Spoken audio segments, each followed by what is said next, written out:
Olá, para quem não me conhece, meu nome é Elaine de Cássia Moraes Miciano, sou psicóloga, neuropsicóloga, terapeuta por regressão de memória e também estudando tarôs e oráculos. Hoje eu gostaria de estou te convidando para a gente conversar um pouquinho sobre alguns aspectos psicológicos que podem ser encontrados na animação Soul da Disney. Mas hoje eu trago uma proposta um pouquinho diferente. Eu vou falar sobre esses aspectos psicológicos que eu considero importantes de serem falados, da gente refletir, da gente pensar um pouco a respeito, mas também trago um outro ponto de vista dentro da mesma situação, ou seja, da animação Soul. Esse outro ponto de vista, essa outra perspectiva, eu vou deixar para mais para o final deste vídeo, ok? Bom, vou procurar dar menos spoiler possível para você que não gosta, né? Porque eu sei que você aí que gosta não se importa, mas tem aqueles que não gostam. Vamos lá. Esse filme, essa animação Soul, que em inglês significa alma, a tradução é alma, me parece muito interessante no sentido de que não se observa nenhuma ligação com instituição religiosa. Ele traz a alma com uma energia, né? E traz lá um tom, talvez o que nós conhecemos, né? Que vou aproximar da nossa linguagem aqui, um tom talvez espiritualista, mas é só uma aproximação de linguagem. Vamos tentar olhar para a animação. Então, Soul, tradução alma, e que conta a história de um rapaz que o sonho dele, e ele chama de propósito, é tocar jazz num piano, em uma banda. E ele batalha muito por isso. Mesmo, como é também bastante comum nos nossos convívios, mesmo a família não querendo ou sendo contra, e ele trabalha muito lá enfrentando as suas dificuldades e desafios pessoais, internos ou com a família. Em algum momento, ele morre. E aí ele encontra uma outra alma que nunca veio à Terra e que não quer vir. Ela resiste por tudo e com todas as forças que ela pode. Ela resiste. Inclusive, ela traz um tom mais rebelde, mais debochado, né? E que aí eu tenho um outro vídeo que eu falo sobre o humor. Quando o humor ele é exagerado, ele esconde medos, né? Ele não esconde leveza, né? É uma forma irônica de se enfrentar medos. Mas esse está aí num outro vídeo também no canal. Voltando, essa alminha não quer saber. E eles lutam muito porque um precisa e quer voltar para a Terra, aliás, não queria nem ter saído da Terra, e a alminha não quer vir para a Terra. E toda uma resistência, e ela termina desafiando algumas pessoas ou algumas entidades que são orientadas que cuidem disso, né? Alguns personagens muito fortes e marcantes, inclusive religiosos da nossa história, e que terminam não conseguindo converter, digamos assim, ou convencer essa alminha de voltar, transformá-la, né? Colocar mais amor nela. O filme transcorre e até que tem um determinado momento que os dois precisam vir e vêm para a Terra. Nas suas confusões todas, que eu não vou contar, enquanto o rapaz batalha muito por reencontrar a história dele, reencontrar o piano dele, continuar tocando jazz dele, ela começa a experimentar situações aqui da Terra e começa a ficar surpresa e gostar. E do que ela começa a gostar? A alminha começa a gostar do respirar, do conversar com pessoas, de ouvir pessoas, de andar, de caminhar. Coisas assim, tão desvalorizadas no nosso meio. Ela começa a vivenciar isso e gosta, se apaixona por isso. Começa a perceber nisso todo um sentido para viver. Em algum momento, numa barbearia, o rapaz que quer muito tocar jazz diz que aquela barbearia é maravilhosa, porque lá ele conversa e todo mundo gosta de conversar sobre jazz. Quando essa alminha vai cortar o cabelo, ela começa a conversar sobre outras coisas, porque ela não sabe falar sobre jazz. E aí ela ouve que foi muito interessante conversar com ela porque trocou o assunto. Esses pontos eu quero trazer, quero que você observe no filme, mas eu queria parar um pouquinho aí pelo seguinte. O filme fala bastante na palavra propósito e mostra 2 exemplos, 2 propósitos de vida. O do rapaz que quer tocar jazz e busca isso obstinadamente, como tantas vezes nós buscamos algumas coisas obstinadamente. E a alminha prefere não viver, não vir à terra, como tantos de nós, tanto blasfemamos a vida, né? Bom, continua nisso, até que o rapaz consegue o intento dele.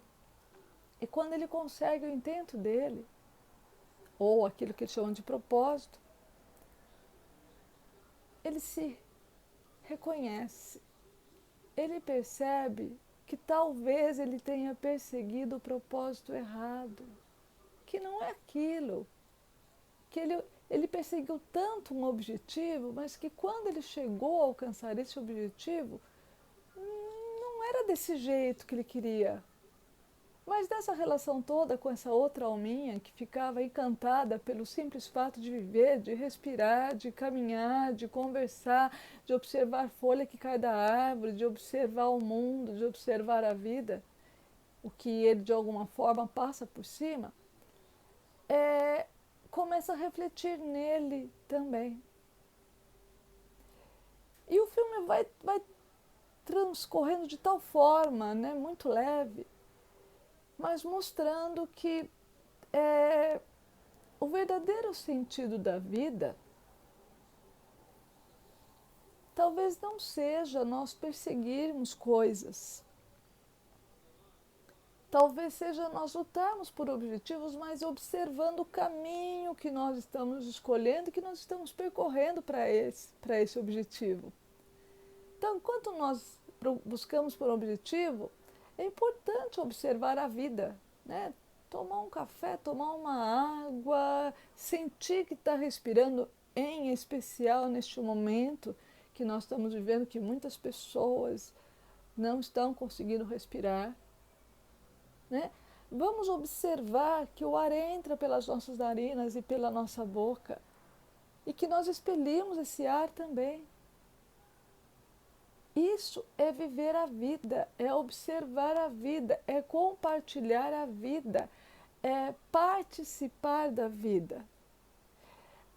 Outro ponto importante que esse filme traz, me parece, que é quando a gente está obstinado, querendo muito alguma coisa, quanto é importante desfocar e conversar sobre outros temas de outros assuntos também.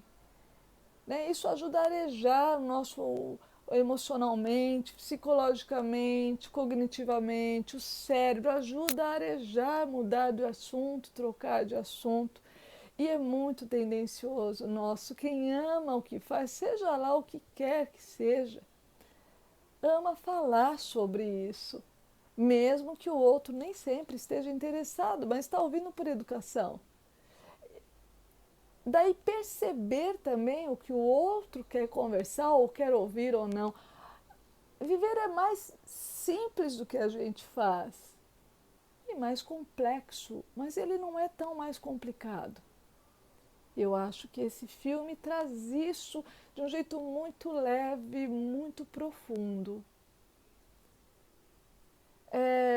acho que são esses pontos que eu gostaria de discutir, de trazer como proposta para a gente refletir. Que às vezes nós resistimos em fazer alguma coisa porque nós não conhecemos essa alguma coisa e não sabemos se teremos competência para essa alguma coisa. E é muito importante tentar, inclusive para saber o que sabe ou o que não sabe. Né? Às vezes as pessoas perguntam, você sabe tal coisa? Eu falo, não sei se eu sei, preciso tentar fazer para saber se eu sei fazer. E às vezes tento e não consigo na primeira, nem na segunda, nem na quinta, mas vou conseguir lá na 20ª. Né? Mas saber insistir também é muito importante. Né? Não ser teimoso, saber insistir, porque se não for a praia da gente, não é. E Elaine, como que eu fico sabendo se a minha praia não é? Persistindo com parcimônia, com tranquilidade, com aceitação sobre o que a gente consegue ou sobre os limites da gente. Afinal, nós não podemos tudo. Não conheço ninguém que possa tudo. Mas conheço aqueles que administram a vida tomando como critério prioridade. E não é prioridades, que prioridade vem de prior, do grego, que significa primeiro, e nós não temos mais do que um primeiro, cá entre nós, né? O que vem depois do primeiro é o segundo, né? Então, prioridade. Se nós conseguirmos isso na nossa vida, e não é de uma hora para outra, não, isso é treino. Treino, avaliação, reavaliação, repensar, recolocar as coisas no lugar, tanto dentro, tanto no interno quanto no externo. Mas acho que esse filme traz essa reflexão também. Ele pergunta para a gente, qual é a tua prioridade no viver? Você quer viver para quê? E aí a gente poderia responder, pelo simples fato de poder respirar, estar aqui, conhecer pessoas ou conviver com pessoas. Enfim, cada um tem o seu sentido de vida. Cada um busca, tem a sua missão, o seu propósito. Mas nós não podemos ficar obcecados por ele. Ainda no filme, ele traz um momento em que as alminhas estão obcecadas pelos seus propósitos, não conseguem pensar mais nada, elas estão num determinado lugar, que eu não vou contar para vocês. O que me chama a atenção, porque às vezes nós ficamos nesse determinado lugar, nós ficamos obcecados por algumas ideias, por alguns pensamentos, por alguns propósitos, por alguns objetivos, o que só nos atrapalha, porque emperra, né? Emperra. Precisamos arejar, precisamos ver outras possibilidades de fazer a mesma coisa ou outras possibilidades para fazer outras coisas. Então, isso que eu queria trazer para vocês. Para que a gente possa repensar a vida da gente, repensar a forma que a gente vive. E ainda nesse sentido, aí sobre a outra perspectiva, eu fiquei muito interessada quando eu vi em alguns comentários do filme, muitas pessoas ficaram impressionadíssimas com o filme. Impressionadíssimas positivamente. O que eu convido também você para repensar. Há muito tempo existem várias campanhas para que nós possamos olhar para a vida dando maior valor para ela, principalmente neste momento de pandemia. Tem algumas pessoas que só conseguem valorizar a vida quando elas estão vivendo uma perda da vida. Outras conseguem, olhando lá longe, perdas. Elas já começam a cuidar aqui. O nome disso é respeito. E que às vezes a gente aprende só vivendo a situação, sofrendo as dores. Muitos de nós aprendem pelo amor, só de ver o outro, né? Passar pela experiência. Mas eu acho interessante que esse filme ainda impacte pessoas. Nós ainda estamos acordando para um mundo melhor, né? E que esse mundo melhor ele não vem pronto, né, gente? Não, esse mundo melhor nós vamos ter que fazer. Cada um de nós, fazendo a sua parte. Parece piegas, né? Mas não tem outro jeito. Não tem. E aí, eu sei que tem algumas campanhas para que as pessoas vivam melhor tendo menos. E aí eu te pergunto, você precisa mesmo ter menos do que você tem para ser feliz e ajudar os outros a serem felizes? Quer dizer, então, que você aí, que está me ouvindo, que tem um padrão de vida elevado, que pode fazer grandes viagens, você não pode se sentir feliz? Quer dizer, então, que ter muito dinheiro pode ser um empecilho para a felicidade? Será que o problema é ter uma condição financeira estabilizada e elevada? Ou será que é a administração que nós fazemos dessa condição? Se nós olhamos para os nossos recursos, sejam grandes ou pequenos, querendo torná-los dono de nós mesmos, vamos ter que procurar muito. A felicidade não está nem no minimismo, nem no máximo. Não está. Nem no menos e nem no máximo. Ela não está. Ela está dentro de cada um de nós. O que nós fazemos com esse menos ou com esse máximo? Parece piegas, mas eu te convido a tentar pensar nisso e a lidar com isso. Senão nós poderíamos dizer que os ricos têm que ser tristes e os pobres felizes. Eu encontro em todos os lugares. Então a vida nos chama. Vamos olhar para ela com outros olhos?